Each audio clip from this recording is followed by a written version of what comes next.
Hello, and welcome back to Season 2, Episode 131 of Paranormal NL Podcast on Spotify, iHeartRadio, Amazon Music, Pocket Cast, and YouTube. I'm your host, Jen. For tonight's show, let's give a shout out to the Paranormal NL Podcast Alumni-Network member who recommended tonight's guest.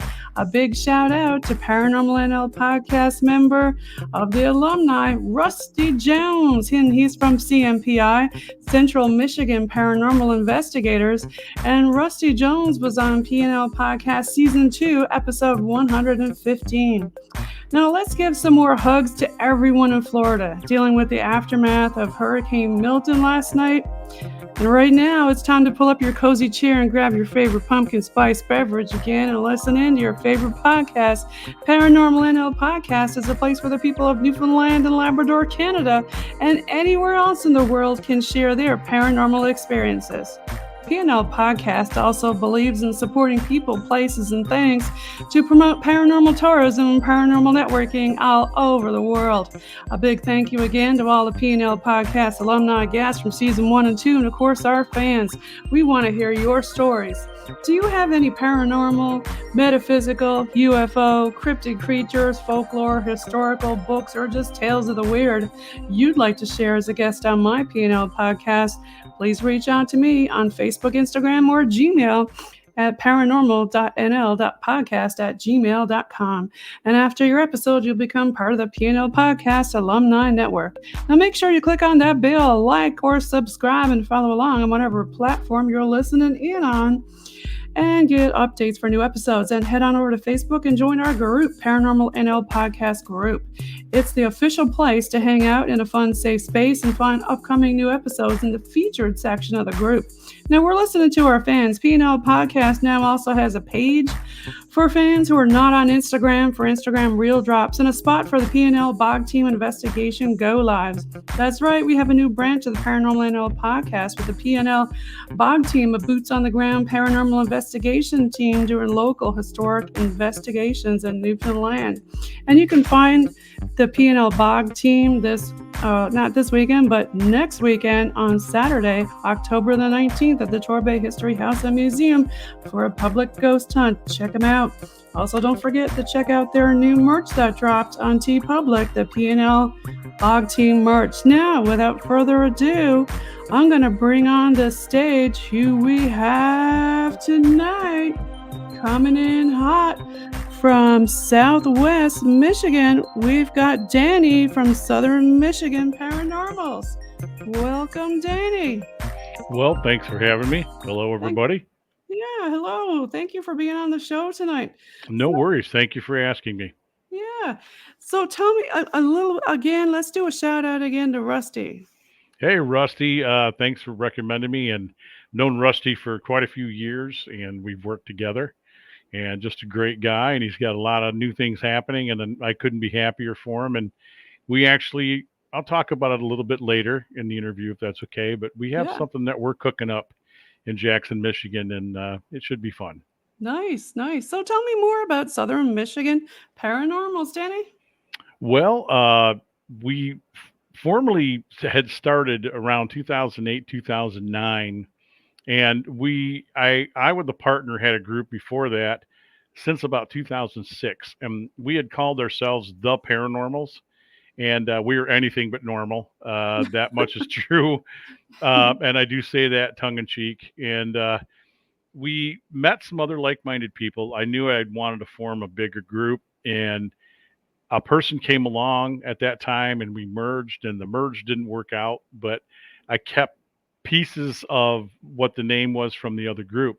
So instead of just the Paranormals, we became the Southern Michigan Paranormals because we knew we were going to branch out and do, our goal was to do as many paranormal things as we could. And with the eclectic group of people that were drawn in to start that group, we are into everything from not only just the spirit and the ghost aspect, but also UFO, cryptid, everything you named it in your introduction. we were already looking into it, and I've been into all of that, for years. And So that's loosely how we started. And one of our first big investigations when we started was an 1895 bed and breakfast right here in Kalamazoo. It was our first. 1895. Wow, that's a Yeah, good year. Okay. yeah. It's the Henderson Castle. It's right in downtown Kalamazoo. You can go on there, go to hendersonscastle.com. I host the haunted dinner tours there once a month. I always do shameless promoting, sorry. and But it's part of the story, okay? It's part of the story. And I've been working the house now with Southern Michigan Paranormals and myself for well over 18 plus years. So it was kind of like our not our lab. Maybe it is. I don't know, but we've made contact. It seems to be a very positive place, and that got us off and running. So I've pulled up Henderson Castle, and this is what comes up there. There it is. Yeah, yeah. Bit It's of a a spooky place there, hey? very beautiful. It's a positive activity. The prior owner that I had started working with never wanted haunted part of it.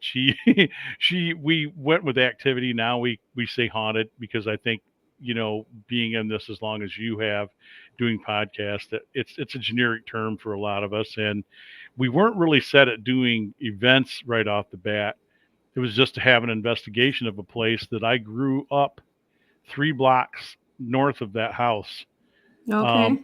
I saw it as a child and had played around it as a child, and it was a dream come true to finally be able to go inside of it and then get to paranormal investigate it many years down the road. And it's a very positive thing, but there are hauntings that take place there, and many guests and many people have experiences, and then there are many people who come there and don't have anything happen, and that's how it works, in some of these places. Right. Just just because they say it's haunted, excuse me, doesn't mean that because you spend one night there means you're going to have anything happen. But it is a beautiful place, and they can read all about the history. I'm glad you pulled that up, and they can read all about that online there. And it was just a dream come true. And there was another aspect from that turned into a pretty big case from investigating that house for us as well. Yeah. Tell us more about that.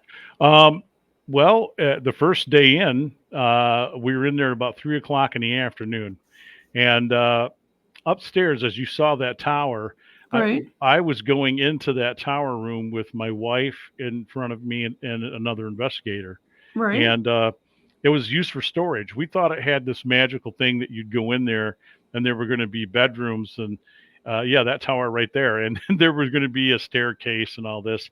And at the time, it was storage. And I heard somebody say "Hey" to me to my left, and I asked the two people with me if they'd heard it. They heard nothing. We were just looking at a rug on the floor and some Christmas stuff they'd stored in there, and we were doing an EVP session, and I asked my wife again, and she said no. And as I looked in, it was a little storage area, and it was probably a good 8 feet into, you know, from the door jamb. There was no door; it's just an open space. And as I looked in, it's full of cobwebs. There's dust all over the floor. I can tell that nobody had been in there because they would have had visibly moved all the dust and the cobwebs. And as I looked down, um, something drew me to it. It was a stack of pictures, and I could see with my flashlight the first picture just barely, and it looked like a print of something. And I went and had my wife go down and get the owner to say, have you had this room open? And she was on her way up. And as I stepped in, waiting for them to get up there, I disturbed the dust and the cobwebs. And as I put my light upon the first picture, it was a man who had owned the house before by the name of Fred Royce. He was an attorney, and he had a Halloween party apparently. And how weird is that we're doing this going into Halloween season? Weirdness. So I looked at the front of it, and somebody had freshly written the name Claire, Clare, and I just was amazed. Like, there's no way this is happening. I'd had some stuff in the past with audio, but nothing like this. And immediately before I got too excited, I had to pull the reins in. Like, before I start calling this paranormal, I gotta cross Yeah, off you some got to T's start and dot. debunking. Yeah. Correct, Yeah. absolutely. Yeah. Before I, dot the I, cross the T's. So, um, Laura came in and I said, "No, have you let anybody in?" She said, "No, I haven't unlocked this room for 3 years since we bought it, Wow. and nobody's been in here." And I showed her what I found, and her response was, "Oh my." And I Okay. brushed the top over whoever wrote Claire, and it's fresh. This is fresh in the dust. Had just been So done. somebody wrote Claire in the dust. Yeah, and it took me a Wow. year to go to the short of this. It took me a year to almost track this down. We thought it might have been short for Clara, which is one of their daughters, the Henderson daughters, and it wasn't.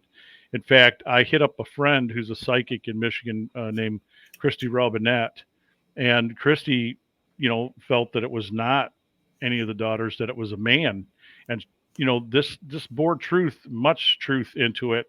I should have listened to her from the start, but it was cool part to the journey was traveling, around Michigan, and I followed up Clare, Michigan, and that led back to Henderson because he used to let the Irish League from Clare come there and have their meetings. Whatever I was following with a lead on this name seemed to lead me right back to that house. And it got stranger. So we did a training exercise the next fall, and again, this is just a strange circumstance of events because I'm on your podcast, and it was about this time of the going into October that we were doing a training exercises at the cemetery, which is directly across the street from this house. If I have not mentioned that, I guess I should mention that there is a cemetery across the street from this house where Frank and Mary Henderson are buried on a hill so that Okay. they could see the house in the afterlife. That was in his will.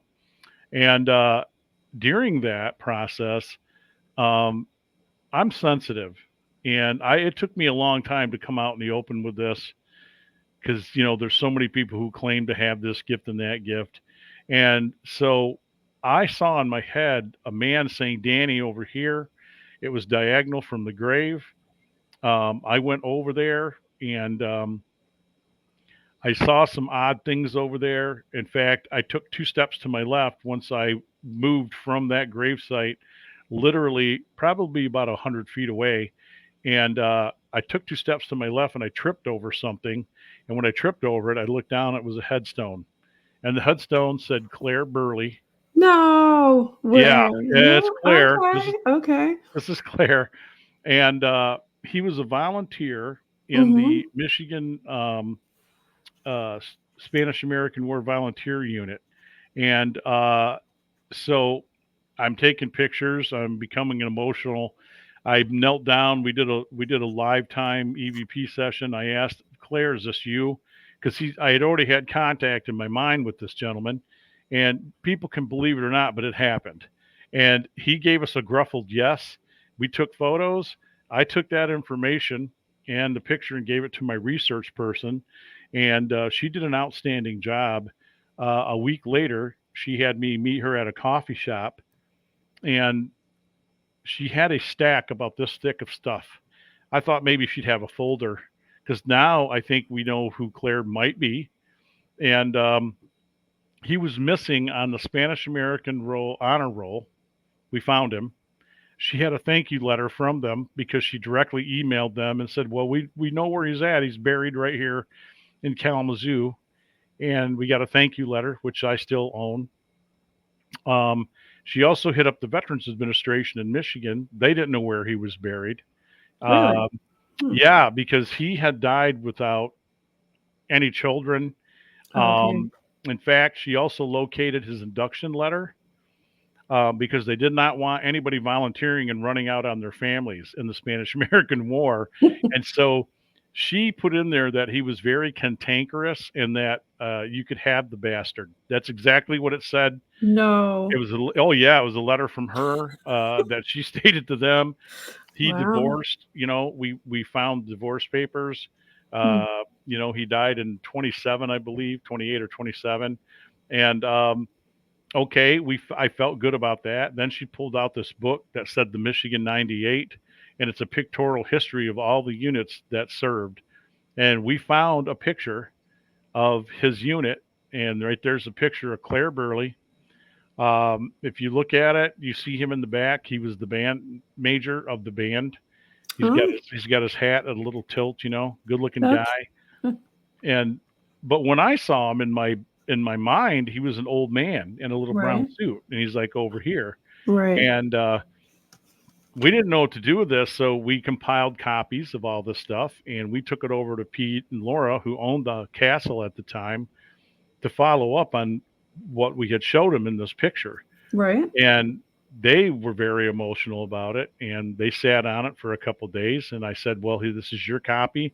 This is I think maybe we have put this to rest, and I'm leaving out a big part of the story for time here on the podcast, in that things were happening around me and things were happening around my research person in the middle of this. And I even had a podcast in with a guest in North Dakota, Bismarck, and over my studio speakers, we heard that same voice because I was talking how frustrated I was about not being able to find out who this was. Now, when we investigate, we do research, and we do it hardcore. And so the end of the story is happy in that all that activity stopped the minute that we handed that stuff over to Pete and Laura. Oh, And that's good then. oh, I was it's, going to ask you what happened to that picture that had Claire written in dust on it. if you have a minute, I will step out and Oh, yeah. Go I'll bring ahead. it to the camera. You can see it. Yeah. Okay, hang on a second because it still says Claire on it. I've preserved it. No way. Hold on just a second. He'll be right back. He's just going to get that. This should be interesting.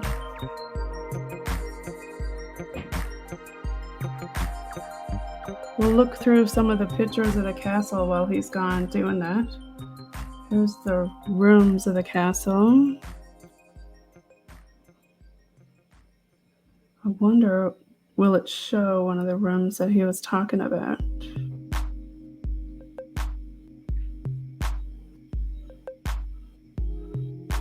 It was up at the very top.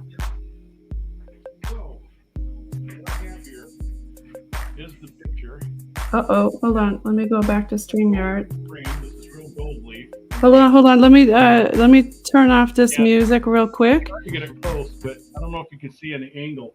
Right here, it's written Claire. I don't know if you can see that or not. You can kind of see it's still there. Point with your finger. You can kind of see it. It says Claire. Point with your finger where it's at. It's right here. I'm doing my best, folks. I'm trying to get this so you can see it. Yeah. Try a couple different angles. I preserved this. So this is Fred Royce's 1981 to 1996 Henderson Royce Halloween Castle. Yeah, thank you for getting that, for sure. While you were gone to get it. What's that? I'm sorry. While you were gone to get it, I was looking through. Let me put this back up on. I took it down off. I was trying to find the room because you said it was up in. Do you know the name of the room? Because here, that's Tower. it. So that's what it looks like. It? That's what it looks like now. So yeah, it's beautiful now. So he's put a staircase, and where they used to have an attic with like the pull down door and a ladder. That's you had to get up there with a ladder. Now you can go up there and sit at a table and have breakfast. So just behind the camera here to the left would have been the bathroom for that room. That's what it is now. And that's where the storage area was. And it had an upper loft just full of antiques. In fact, we helped Laura pull some stuff out of there that were what we call lamp sconces that were from the 1880s, 1890s, and she needed some replacements and never knew those were up there. We found them wrapped in a crate with a bunch of horsehair and a bunch of like just strange paper. I don't know what they used for paper back then. It was a brown style of paper, but that adventure alone, um, when we shared that, and we've talked about it extensively over the years, just being in the right place at the right time, and people who have been doing this longer than me um, have had some incidents like that as well. And it's nice that when you can put something that happens in the paranormal to research, and you can make a connection with facts, and we know we found all the facts, we know it was him. And the minute that we handed over that stuff, he seemed to be somewhat at rest. He's made a couple of appearances since, but as far as I'm concerned, for me and other people, I sense him once in a while there, but it's not a major thing. And in fact, It's a good feeling to help, like that, and use the history and the investigative type of techniques, because you do have some background in that, correct? correct, and that's what I brought to bear when we investigate. You don't just believe everything the minute something happens, or even when we get a story. We I try to ask things two different ways, sometimes three, not to potentially trip people up, but it's to get to the heart of things. Because sometimes, with the people's imagination, there could be stress involved. There could be a lot of things going on at home, social items that I have to look at that before I say, yes, let's go in and do an investigation. I try to do a phone meeting first after we make, email contact or what have you. And then we do a face to face. Then I decide after the face to face, and I don't say rigorous, but it's kind of like an interrogation. After we decide that, and I know it's safe for my team and myself to go in there, Right. then we'll go in. And that's when we used to do private Yeah. investigations, and I've since have backed away from that Mhm. last couple of years. But Yeah, there's a lot of social aspects involved with oh that, my gosh, yeah, unfortunately, that'd yeah, be a and whole other show, and yes, yes. it's Yeah. but people are people, and Right. I focus more on the historic because our tagline, even though I'm wearing my team shirt, the tagline is history with mystery, and we were I always like about that. telling the history first, like I was with the Mhm. castle, and Right. then we were going in to see if maybe something's there. And you said something I wanted to key in on, and that it felt wonderful to be able to do something like that for a lost soul, somebody. And I felt that Mhm. he was lost, he was looking to be found. And I tell everybody this now, 22 plus years into this. It's probably longer because I got my first EVP around 1987 on a boombox. That I'm aging myself. Everybody's going to know how old I am now. Oh, that's Uh, fun. So you yeah. made your own, device with your boombox? Well, it had a condenser mic in it, and it had two cassette recorders, and we were working movie theaters. We were cleaning movie theaters overnight, so I could pay my rent, and pay my way through art school in Tucson, Arizona. I'm from Kalamazoo, and so we got the idea because things were happening in this theater, and we had no explanation, and both of us were just hardcore, like, until we see something, and we knew we were hearing things, but we thought, well, what can we do? And we saw a program called Unsolved Mysteries, which is, I love that show, still do. Yes, I think a lot of people watch that. That's coming Yeah, back out, isn't it? Making a yeah, on new Netflix. comeback. Yeah, Yeah, yeah. Netflix. So, Dr. Kroll, who's passed away unfortunately, put a recorder in the forward part of I think the Queen Elizabeth or Mary, one of the two, and he recorded sounds of men working and people talking. And then he got other sounds which sound like distress, and that had crashed into another ship, had crashed into it and killed a couple people down there. So, having seen that, I got the wise idea that we'll set the alarm. We're going to go to Whataburger. Yes, they had Whataburgers in Tucson, and we're gonna we're gonna go there and basically grab our dinner and hit record and just see if we can catch what it is that we were hearing. This had been going on for a couple of weeks, and we were still new to this job. And he would hear stuff, I would hear stuff, and I just wasn't sure. And sure enough, we got a voice. It was so hokey, we didn't know what to think. We tried to debunk the hell out of that, and we could not find any answer. He still has that on cassette tape. He lives down in Tucson, and so there's that story. So moving forward, again, I jump all over, so I apologize to your No, listeners. it's okay. Yeah. I have so much to share, but I'm here for the dead more than I am the living is what I was trying to get to. Yes, the Um, historical part of it. Yeah, yeah, I the think they need a history voice. with a mystery. Yeah, they need a voice. People don't Yes, want to be forgotten. I pose this question to everybody listening or watching. When you pass on, you don't want to be forgotten, right? You would that's like to right. have your kids remember you, your grandchildren, your great grandchildren. I'm a grandfather now, and I'm doing things. I'm leaving kind of a legacy, but there's other aspects. And I might want, if I have an opportunity, let's say I'm blessed in spirit and I get to stay in a place that I'm comfortable with or I'm familiar with. Maybe that's what goes on. I don't know. I'm just throwing up a hypothesis here that it's not a terrible thing. And sometimes I would like to know that people hear me or I'm responding to them, and this is how we do it. So, and there's other aspects to this too. I understand that. And, we come across unfinished business and people who seem to not want to leave or don't want to be judged. And I've had the full gambit from one end of the spectrum to the other. And that's where I'm at so far. Yeah. Yeah, it sounds like you're doing a lot of good for a lot of different Trying. spirits, for sure. So tell us a little bit about your team. How many people are on your team? Well, that's crazy part too. So I don't know if Rusty prepared you for this, but I'll try to keep them short. So when we got as big as 30 people, Ooh. now, yeah, because I had an idea that we were going to have SMP Team That's gonna be One. like wrangling cats, It, it, Danny. it was, and it was SMP Two. Man, you don't know how right you are. We're gonna be good friends and get along for a long time. I can tell. So it was way too many personalities to manage. And even though I thought I could have a team like here in West Michigan, another team could go to Monroe, that's what I wanted, that we could get as much in as that we could, because the goal was to really not to show off, but really kind of showcase and put together so much history and just do what we're doing with this. Because Right. if I told people we didn't have fun doing it too, I'd be a liar. There's excuse me, there's a lot of fun involved in this too. That's why So we're doing it, right? It's half hobby, half it's correct. intrigue and mystery, and And it works. 99% obsession, everybody. That's what it turns into.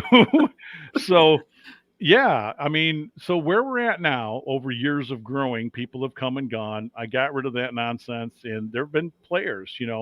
This wasn't the Dan show. I want to make that very clear. I've said this for years, doing these interviews and radio, TV. I've said the same thing, that these people did work right alongside me. They did most of the work. Sometimes they were doing the work, and I was just there to be the face and to direct things, and you know what I Mhm. mean? Kind of be the general, Yep. I guess. And Yep. they did a lot of great work. I will never not tell those people that they didn't do great things and accomplish great things. They did. I have a filing cabinet that's pretty much 4 foot tall. Nobody can see what I'm doing here, and it's full because I keep hard files. I've got notebooks like this. I I'm also a have big manila notebook folders. fan. Yeah, Yes. Okay. Yeah. I It hard works. copy every case we do. Good. Everybody does a report. I compile what they say in those report into one, final thought, whether we got something or not. And we're never there to debunk somebody's story. We're just there to report what we did, what we saw. Danny, I like that. So everybody does their own written debrief. Yes, I insist on that. That everybody's got to turn in something, because don't just tell me, well, I didn't get nothing. Well, okay. Now listen, we were at this place for 8 hours. Okay, we got 6 to 8 cameras. Mm-hmm. I got to sit through all that footage. And then Yeah. we got you and your recorder, and everybody's got a kit. Do you disseminate the tasks post production now? Looking through, combing through for EVPs and that. Do you have a specific team for that, or do you leave it up to the person who owns that equipment? We had specifically a few of us that were doing that. And as I said, some people, went on with their lives. They go off to do other things, and that's Right. understandable. Right. It was always down to me. I seem Mm. to have the better ear, and I don't know why. I don't know why that is. Now it's me and my current VP Crystal, and we go through this stuff, and we try to do it when we're fresh. I will tell anybody, if you're up all night and then you want to go home and stay up till you go through everything, don't do that, because you're going to No. miss things. Mm-hmm. And I'm speaking from, security aspect on that too. Just get yourself some rest. Then you have a fresh look at everything. Yeah. Take breaks when you need them. It And helps. yeah, it does help. And And another set of eyes and ears, not just yours. it does. If I think I hear something, here, tell me what you think you're hearing. I don't Right. tell them what it is. Right. Right. That's a good way to do this, is don't tell them. Let Mm-hmm. them say, well, here's what I think I'm hearing. And there are many times we're getting different answers. And I'll post both. I'll say, well, we think it might be this, it might be this. And then you might hear it, you, the podcast person, or Jen, you, or other people out here might hear that, and you might give me something completely different or the same. So, but we've been lucky enough, because I like how we do the class A, classification as far as EVPs. Now, if it's a whisper and it's too hard to work, I do not do anything but increase volume. If you've got to run it through all the stuff you're seeing on the TV shows and all this rigmarole, I will No. tell you right now, that's not a good EVP. It's just, No. okay, that's Just just me. boost the volume. Right. It's just Yeah. boost the volume. Have a lead in, have a lead out, because some people will send me stuff. They did in my group, and they're better at it now, that it would just sound like a kung fu sound effect, like somebody slamming a door. And I'm like, I don't hear anything Right. but a door. And so you do that, and then we go over it, let everybody listen to it, and then, then we will put it out to the public if that's okay with client. And we've been lucky to have some really good Class A's. I mean, I could send you some down the road if you want to listen to them Sure. later. I was just going to say it'd be fun to do a show with evidence with different things in it, Oh, or yeah. even throw stuff back and forth and say, what do you Yeah. hear? Yes, ma'am. Right? Yeah, because when we do those shows, like you, the numbers spike. A lot of people come rushing in. They like to hear EVPs, and understandable. Mhm. And I have so many. I'm looking over at a box. There's a box over there that I've Go had get one. I've had for I've had for years. We haven't even gone through this box yet. We just Go went away. through Oh, we okay. just went through stuff that we've had for 12 years, and Oh my there are gosh. things in there I didn't hear, and we And diligently. you know what? Every time you go back, you're going to see and hear more. I don't You know do. what that is. And what you said about that fresh ear and eye, that really helps to sit on it, wait a day, go back and look again. Mhm. Yep. And you'll find more of stuff that you completely missed. I sat on stuff for a couple of years, and I went and played it again. I'm like, oh my gosh, there's 2 or 3 things going on in there. Right. So yeah, you're right. And Mm. as we were alluding to, just take your time. And I have so much stuff to still go through, because again, we get busy with people. Some people are into it for a while till the hobby wears off for them, or they go off to school, because I had some people that went off to do college. We still have a person that's connected with us at Michigan State University. She's actually a professor, and she's been helpful with some things. We have people from all walks of life involved now. Here I am retired doing what I did. I have another person who's retired, and she was into the paranormal for years with her mother. In fact, she was into research and collecting antiques. They had antique shops all over Michigan. That's Crystal. So she knows what she's doing, and she's also been trying to write a book, about her Okay. experiences. Nice. Okay. And we have other people like, police officer. One guy's a teacher assistant. Go down the list. So it's good to have A good mix. a good mix. And we even have different belief systems involved. And Yes. I have 2 people. Skeptics. Love the skeptics. Because then when you get them going, wait a minute. Then something happened. I had one like that in my group for a while, and I'm still friendly to him, Yeah. and there were times that he just, it was everything. I said, well, would God come down and punch you in the face? Would you sit here and tell me that it was something else? I bet you would. I bet you would. And sure enough, I would be with him and things would happen and he would just give me a look. And I'm like, you and I both saw this. We both heard this. I don't know what to tell you at this point.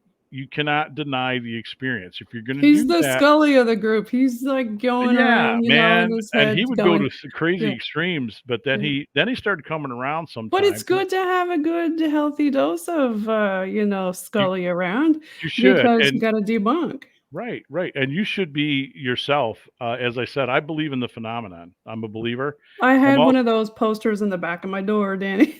I'm also a skeptic though. That's the thing too. Me People are like, too, I was too, how yeah. do you do both? I'm like, Yeah. well, I think we just outlined that I have to see, taste, touch, feel, do Mhm, everything myself before I'm willing to go over that line and say, well, mhm. this obviously is paranormal or it's unexplained. And I've been in a position where local news here, and this went viral. It was so stupid. People in New York caught on to it. Some group tried to give me hell over it and What is it? misquoted me, and I ranted back at them like, that's not what I told them at all. What I told them was it's unexplainable. Now, if you have a baby camera in your child's room Mhm. and you pick up this light that travels from a window across the baby carriage, okay, or the bed, I'm and thinking lights from a car right, and the outside. first thing I told them, and I'm not there. I'm Mhm, not there on site. I'm not there physically.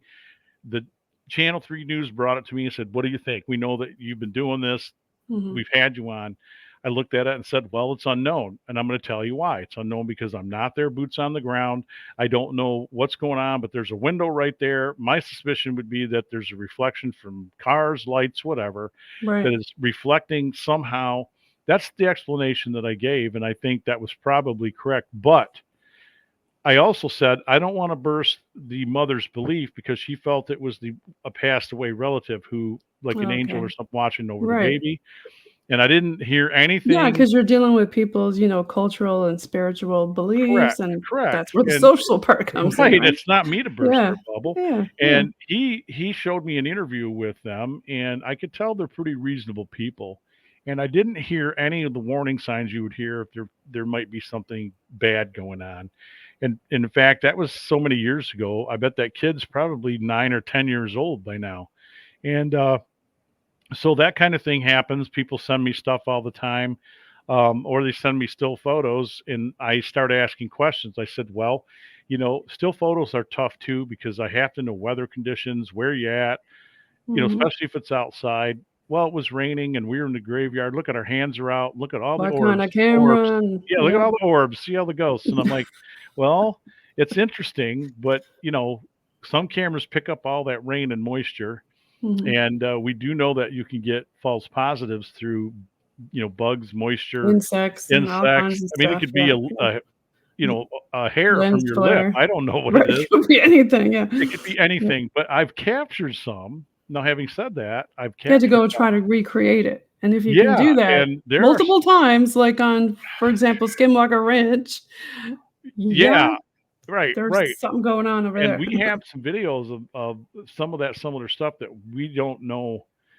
It's very historic theater here in town called State Theater, 1927 vaudeville, Art Deco theater. And I mean, to come out of the floor and go past two cameras and it's blinking, it's about the size of a softball.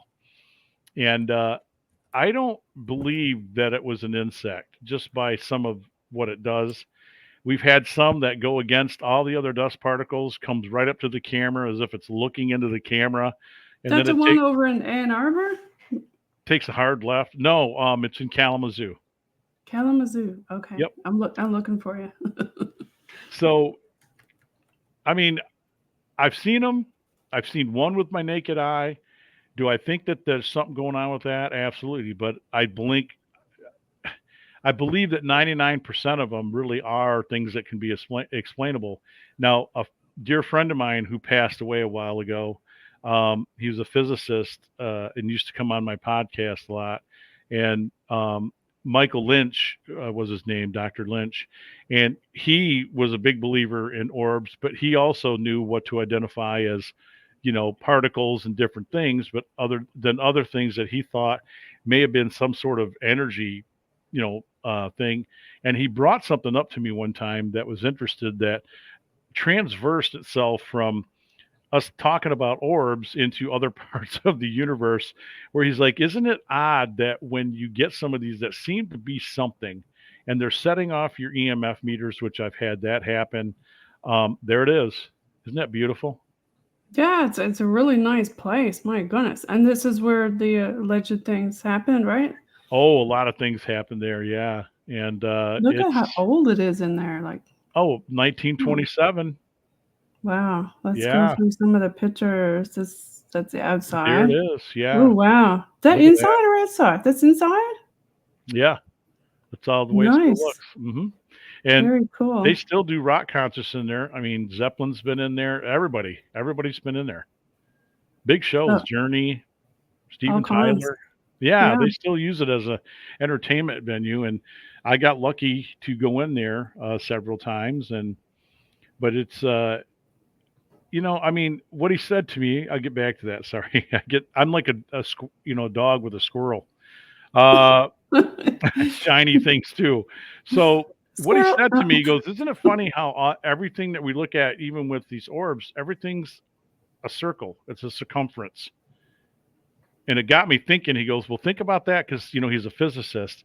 He goes, "Think about a lot of our planets, and the moons and things that go on in the universe. They're all circumference, and they all have a core. There's energy, there's magnetism." And I'm like, man, slow down, because you're blowing up my head, And I I love think the physics. Yeah, it does. physics and philosophy is really cool. Yeah. Yeah, we'd say we're going to do a 1 hour show, and about 4 hours later, like, I'm going to have Right. to cut Yeah. this into like 3 or 4 parts. So, but he made a lot of sense, and now he's got his answers. He believed in this phenomenon too, and he said a lot of physicists have turned that corner and really believe that there's something going on. Obviously, that I mean, for And he's Tyson, talking about orbs. Is that what the topic was? yeah, and the Okay. Yeah. afterlife too, and Okay. even Tyson to come out there and say that, well, obviously there's life after death. I mean, that's a big thing for a man of his stature as a physicist to make that claim. That's a big thing to say.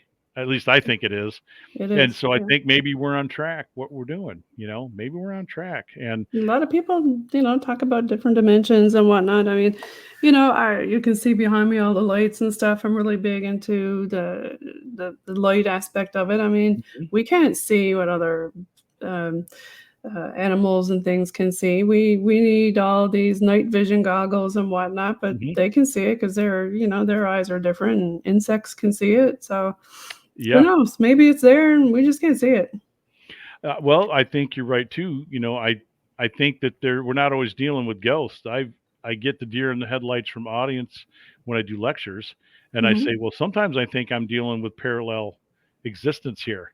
Hmm. Maybe shadow people are getting a bad rap, because when that first started back in the day, it was just, he stands there and stares at me. I see him in the window. I see him in the mirror. It was later on, when some of the shows and other stuff, and I guess I'm trying to be as real as I can about it, that's when some of the other things started going left with it, like, oh, it's evil and it's doing this, it's doing that. Um, I think that there's something living next to us every day. Uh, I think with the super collider and some other things that they've done with that, I know I'm not trying to get all crazy again. No, no, you're I'm on just point. saying You're that on point. I just think that sometimes when I do EVP, I'm not talking to spirit. I may be talking to somebody who's parallel. And for some reason, when we use that ghost box, which scans all the open frequencies, because I Hmm. have one, I use it, Yeah. that we are making contact with something that I don't think is a ghost. Because some of the answers or some of the things that are said to us are so damn odd. Too intelligent sometimes. Yeah, and it really throws you for a loop, especially the knowing the future type of thing, when we lay out uh you know objects on a table or a piece of paper, because we draw a circle. We want to see if they're going to move it if we leave that overnight, or if we ask them to touch a ball or move a ball, or I might ask, what color is that ball? And we've had several times where they have said ball before we even mentioned the word ball, Hmm. like in a split second, or they've said red ball, We didn't even ask, but we knew that the ball was red, and that throws you. Almost like remote viewing kind of thing, Yeah, it's they like, say how a do lot they of know? times How do they you know can we're going to ask? communicate with these entities without even talking and things like that. Well, look at mediums. I mean, how do they do it, right? So lots of different interesting topics to I, talk about for we don't. sure. We don't know. That's the Mhm. whole point. You know what I know about paranormal, even though I come. And thank you for having me on. It's been a while since I've been on a podcast. I've just been laying low, No, you're welcome, doing my Danny. thing. Um, what I know is nothing. I think all of us who are doing this know nothing. We have not been over there with a camera. Nobody's come back with the book for the dearly departed dead, from The Beetlejuice. more you Nobody's come back. investigate, the less you know. Yeah, because it opens up It's so many like, more wait a minute. questions. Yeah. I think I got something figured out, and then I Mm. realized, even at 61, I don't know nothing. I'm still looking. I'm still trying to figure it out. Now, I think I'm on a trail of some things, and some things are making better sense, and it has put me at ease. I deal with death and mourning better and different than I ever did. It doesn't make it less painful, but I Right. understand a process now. There is a process, and I don't think that it ends physically. We're all losing the same mass. Nobody can explain that when we pass away. There's so many aspects to this. If you really deeply look into it and research it, that, like you said, it just throws out more questions. Yeah, if you look at it scientifically, there's so many questions for Yeah, I sure. mean, I Mhm. consider Hans Holzer to be the god of paranormal, not some other people that I don't want to upset any of your audience. Um, you know, Hans was one of the first people to start using psychic mediums, but I got to find real ones. That's what he insisted on. And it took me years to go through people, even doing blog talk radio in the old days of 2008, doing podcasts. Everybody claimed to have all this stuff, and it took me years to find somebody, two or three, that really had something going on, because they would tell me something about me they should never know. There's no cold read, there's no guessing. Only I would know that. And Right. then I knew. And then I made an effort to make a friend. And when I brought up Christy, she's one of those people. And in fact, she's been helpful in times, when we had a couple incidents with our children. So it's an interesting field, obviously, to say the least. And Yeah, I call it fringe science. I mean, it's science, but it's fringe science because of the it fact is, that it a lot is. of people don't wanna accept it or believe in it, but it's fringe and it's interesting, and we love it. And Danny, where can people find your work with Southern Michigan Paranormals and reach out to You you can and go to find you? Facebook. Go to Facebook under Southern Michigan Paranormals. I and Crystal are currently, reworking that page, and you will see that there's hundreds. I cannot probably fit every photograph we have. So, we have done to date since 2008 316 investigations. Ooh, that's That is a awesome. lot, yeah. Because, well, I will tell people that the obsession part took over, and we were doing stuff every weekend and every Friday. Well, when And you got 30 people, you're yeah, able to well, it do was that, before right? that. You know?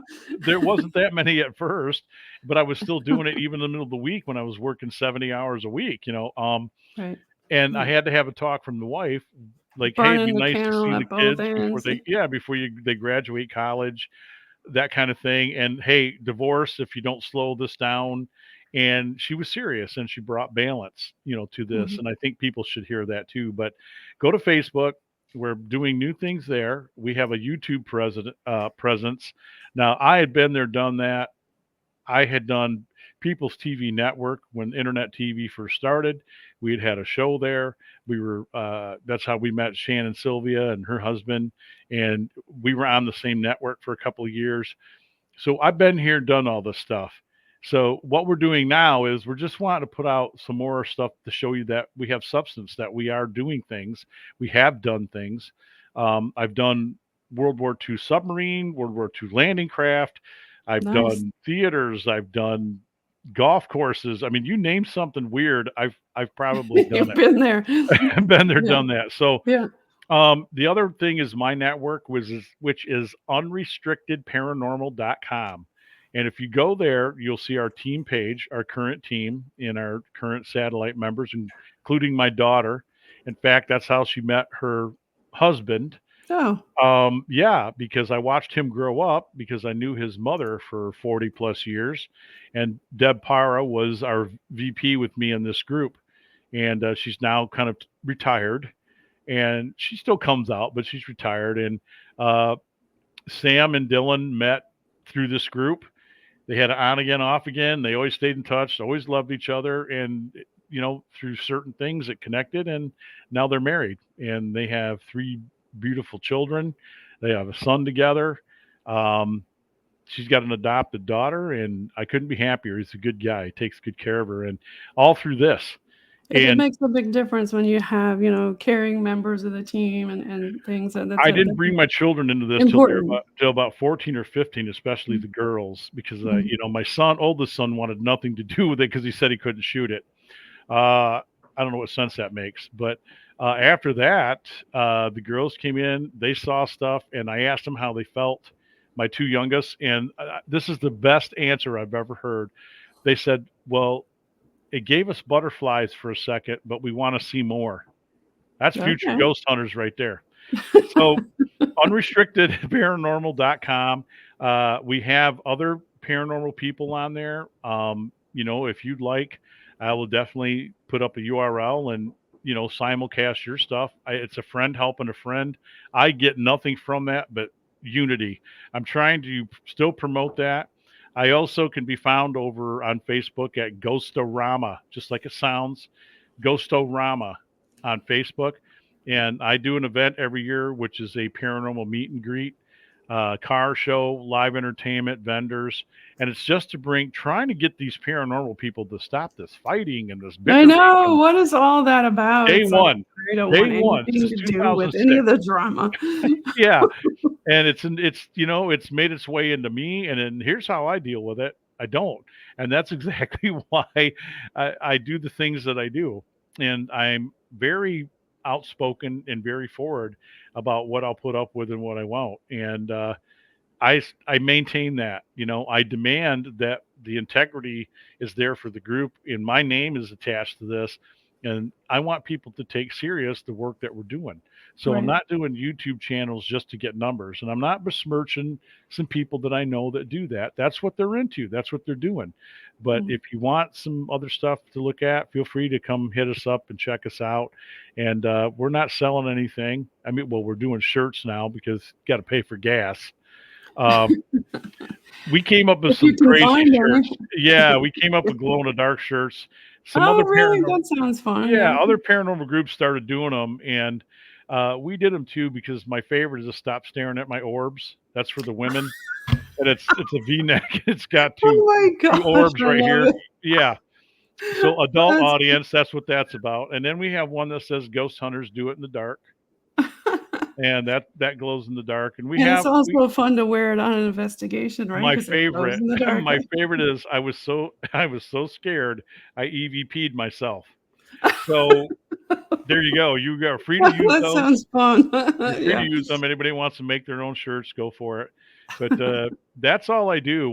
I'm here to do this and go forward because I wear many hats. I will say that I'm also a pastor, believe that or Okay. not. So I can marry or bury. And I've married quite a few people. Uh, I also run the Kalamazoo Ghostbusters, and that's a thing. So I suit up and go out with my team. I've been doing that since 2009. In fact, I just sold my seventh Ectomobile. Yes, I had a Ghostbuster car, and I retired a little bit from that, so I do that. And then we also have the group that I founded, which is the Great Lakes Ghostbuster Coalition. And as the president, I oversee 18 other Ghostbuster groups, including Windsor, Nice. Canada, man, go Canada. And they wanted to be part, and I'm happy to have them because it's Great Lakes. We're all on the Great Lakes, and Let's get together. So Great Lakes Ghostbuster Association, is it? Great Lakes Ghostbuster Coalition, Coalition. There you go. or GLGC. Yeah, you'll come across it, and You know what it is? We're fans. We got the suits, we got the cars, we got the packs, we got the props, we have the tools, we had the talent, we took care of things, and we have a lot of fun. We do parades, we do hospital visits. One of the biggest charities that the coalition is about, and I would ask any of your viewers across wherever, we work with a thing called the Great Lakes Burn Camp for children, and it Okay. sends burn victims to camp where they can be treated like everybody else. And we love, going there and escorting the kids in our cars, because it's rare we were able to drive over 55 with our sirens and everything going with the kids. And we just have a lot of fun. But so those, I'm slowing down on a lot of things. Sounds I'm like you're very involved with a lot of Well, things, for sure. okay. As I said, I'm 61. I'm losing weight presently, but I've had neck surgery. I have neuropathy. I had some things. Now I got a heart monitor because I have AFib. So the doctor was Okay. like, "Good Lord, Dan, it's time to slow Right. slow down Slow the down. life, slow down Slow the life." down. And I'm trying. I'm trying. So, but I'm going to continue to do this. I But mean, you're still doing a lot of good out there, Dan. I try. I'm not trying to earn brownie points. I'm just trying to be a good human being and a good person. That's all I'm trying to do. Well, thank you so much for being on the show today. We had a really good chat today. And a shout out again to Rusty Jones from CMPI, Central Michigan Hey, Rusty. Paranormal. Yeah. Thanks for recommending Southern Michigan Paranormal. I know I said Central earlier. CM. So you got your Southern, your Central, there's lots of Michigan I stuff on know the it's all haunted confusing. place, isn't it? It's all confusing. Just call yourself the paranormal guy.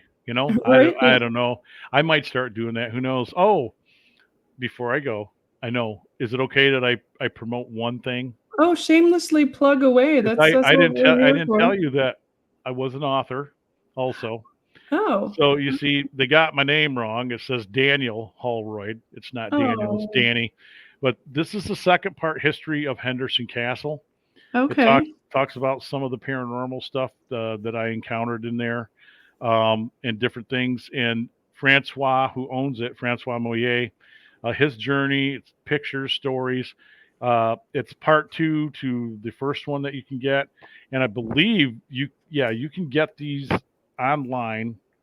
I don't know Danny, I gotta get you into a link tree so you can link Alicious all your stuff here. you just wait, There's more coming. There's more books coming. So because you made me so happy to be on this tonight. So I'm working on with a student writer here at Western Michigan University, and she's like, "Well, I'd love to help you write books." Well, you shouldn't have said that because I cannot sit and type. So the first book is going to be True Case Files of SMP, and we're going to do some of our best, in order. So, State Theater, USS Silversides, Park Club, different things that people can read about. And they're going to be in like 3 to 4 different volumes, just, like this short form, skinny book. I think, Nice. I Okay. think maybe, how many, 60, 70 pages, probably Right. less, Right. with a lot of photographs. So we're going to do that. And then the last one I'll save, which is about me and having this stuff happen to me and where I was when I finally took the step to finally just say, I got to start talking about it more. And there's so much more to the story. And I didn't want to talk about it for the longest time, even though I had a best friend I shared some things with when we were in college, out in Arizona. But it got more pronounced in my 30s and 40s, and working in the industry that I was working in. Mm-hmm. I had a few moments where it's like, well, I'll be the judge of that. And I tell paranormal people, don't say that anymore, because when you least expect it, when you think you'll be the judge of something, something shows up, and then now you know. That's all I'm going to say about that story. You'll have to read about it, or I can save it for another time. And I turned the corner, and I had words with the Almighty. I'm a believer. And I said, what do you want me to do with this gift? I'm hearing stuff and seeing things. I know I'm not insane. I know I got married, but that doesn't mean I'm insane. It's a Jenny. joke. It's a joke. Okay, so it's just a Where's joke. Crystal at? She's gonna be coming in with a broom in a minute. Everybody, well, she's my friend, my wife Eve would. Oh, sorry. No, it's okay. We're always telling people because we're on adventures and we get talking and they're like, and Crystal's like, she's like, he's not my husband, not my husband, and I feel so weird. So, but it's a joke. So, I just didn't know what to do with it, and I asked him, "What do you want me to do?" And if I were to tell you I had a greater power moment, and I'm not preaching here, I'm just saying that I felt a warmth come over me in my office, and I heard a voice say, "Go forward, bear witness, and help." That's exactly what my mission is. If I have a legacy, it's because I tried to help the other side or maybe make sense. And I don't think that I've only been present at two things where I believe I helped somebody move on, and it was pretty special. But that's not what I do. I'm going in there just to show that you do have some activity, and let's see if we can find out who it might be, because you're trying to take a puzzle and you're trying to connect it to facts. And being what I did before, I mean, I think we've been pretty close to being right on with quite a few Yeah, cases it that we've really looked into. helps facilities and people know that, if you go in and you don't, and the team doesn't know what happened or anything, and then they have the same experiences, then those people feel better knowing Yeah, that, it okay, does. this didn't just happen to me, kind of thing. Right. That's exactly it. That's right. You get it. Right. That's exactly it. And I couldn't put it better. The other part was too is that there are some places you want the history because you need to know before you go in. But then I tell the curators or whatever, like, well, if there's some famous people or certain things that are probably well known, but I haven't come across them, keep that from us because I have to cross rate everybody's stuff for what may happen, and I can't contaminate ourselves with having too much Right. information.